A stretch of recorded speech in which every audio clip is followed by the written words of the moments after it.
ఓం శ్రీ సాయినాథాయ నమః. దక్షిణ గురించి క్లుప్తముగా చెప్పిన ఈ అధ్యాయమును ముగించెదను. బాబా తమను తాము చూచుకొనుటకు వెళ్ళిన వారి వద్ద నుండి దక్షిణ పుచ్చుకొనుట అందరికీ తెలిసిన సంగతే. బాబా పకీరైనచో వారికి దేని అందు అభిమానము లేకున్నచో వారు దక్షిణ నెందు అడగలేదు. వారు ధనము వలె కాక్షించవలెనని ఎవరైనా అడగవచ్చును. దీనికి పూర్తిగా సమాధానమిచ్చి, మొట్టమొదట బాబా ఏమీ పుచ్చుకొనేది వారు కారు. కాల్చిన అగ్గి పుల్లలు జాగ్రత్తగా పెట్టుకొని జోబిలో వేసుకునేటివారు. భక్తులు కానీ తదితరులు కానీ బాబా ఏమీ అడిగేవారు కారు. ఎవరైనా ఒకటి కానీ రెండు కానీ కానుగనిచ్చినచో వానితో నూనె పొగాకు కొనేటివారు. బీడీ కానీ చిలుము కానీ పీల్చేవారు కారు. రిక్త ఆసనంతో యోగులను చూడుదరని కొందరు ఒకటి కానీ రెండు కానీ పైసాలను బాబా ముందర పెట్టేవారు. ఒకటి కానీ ఇచ్చినచో బాబా జోబిలో నుంచుకునేటివారు. అయినచో తిరిగి ఇచ్చేటివారు. బాబా కీర్తి అన్ని దిశలో వ్యాపించి తర్వాత అనేక మంది బాబా దర్శనమకై గుంపులుగా రాజోడ్చిరి.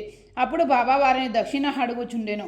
దేవుని పూజ యందు బంగారు నాణ్యములు లేదని ఏ పూజారి పూర్తి కాదు అని వేదము చెప్పుచున్నది. దేవుని పూజ యందు నాణం అవసరమైనచో యోగుల పూజలో మాత్రమే ఉండరాదు. శాస్త్రంలో కూడా నేమని చెప్పబడినదో వినుడు. భగవంతుని రరాజును యోగిని గుర్తి దర్శనమిచ్చుటకు పోవునప్పుడు రిక్తాసలముతో పోరాదు. నాణ్యము కానీ డబ్బు కానీ సమర్పించాలని విషయములోనూ ఉపనిషత్తులను ఏమి ఘోషించుచున్నావో చూసేదము. బృహద్యారణోపనిషత్తులో ప్రజాపతి దేవతలకు, మానవులకు, రాక్షసులకు దయాను నరాక్షుడు బోధించెను. ఈ అక్షరం వల్ల దేవతలు దామము నవలంబించనని గ్రహించిరి. అనగా ఆత్మను స్వాధీనముంచుకొనుట. మానవులు యక్షరము దానము గ్రహించిరి. రాక్షసులు దీని దయ అని గ్రహించిరి. దీనిని బట్టి మానవులు దానము చేయవలనని నియమం ఏర్పడిను. తైతేయ దానము మొదలగు సుగణములు అభ్యసించలేనని చెప్పును. దానము గట్టి విశ్వాసముతోను, దారులముతోను, హనకవతోను, భయముతోను, కనికరముతోను చెయ్యవలెను. భక్తులకు దానము గుర్చి బోధించుటకు ధనము నందు వారికి గల అభిమానము పోగొట్టుకున్న వారి మానవులు శుభ్రపరచుటకు బాబా దక్షిణ అడుగుచుండెను. కానీ ఇందులోనొక విశేషం ఉన్నది. బాబా తామును పుచ్చుకొనిన దాని 100 రెట్లు తిరిగి ఇవ్వవలసి వచ్చుచుండెను. ఇంట్లో అనేక మంది జరిగెను. దీనికి ఒక ఉదాహరణము గణపతిరావు బోడోస్ ప్రముఖ నటుడు తన మరాఠీ జీవితంలో చరిత్ర గడియకు బాబా దక్షిణ అడుగుచుండుటచే ధనముంచుకొని సంచి తీసి బాబా ముందర కుమ్మరించి తిననేను.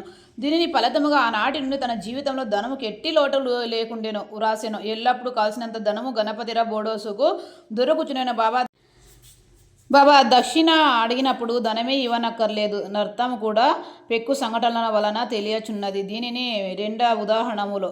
ఒకటి, బాబా 15 రూపాయలు దక్షిణ ఇమ్మని ప్రొఫెసర్ బిబి నరకరేహన్ అడగగా అతడు తన వద్ద దమ్మిడైనా లేదని, దానికి బాబా ఇట్లనే, నీ వద్ద ధనము లేదని నాకు తెలియను, కానీ నీవు యోగ వశిష్ఠవు చదువుచున్నావు కదా, దాని నుంచి నాకు దక్షిణ ఇమ్ము. దక్షిణ అనగా నేను ఇచ్చిన గ్రంథముని నేర్చుకొనిన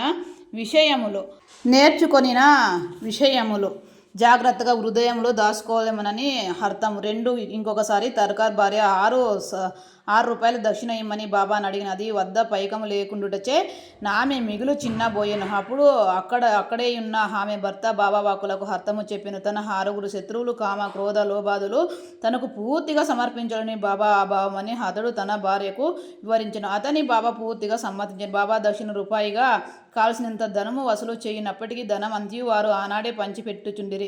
ఆ మరుసటి ఉదయమునకు బాబా మామూలు పేద పకీరు అయి 10 సంవత్సరముల కాలము వేల కోలాది రూపాయలు దక్షిణ రూపంగా వచ్చునని మహాసమాధి చెందిన తర్వాత బాబా సమాధి చెందిన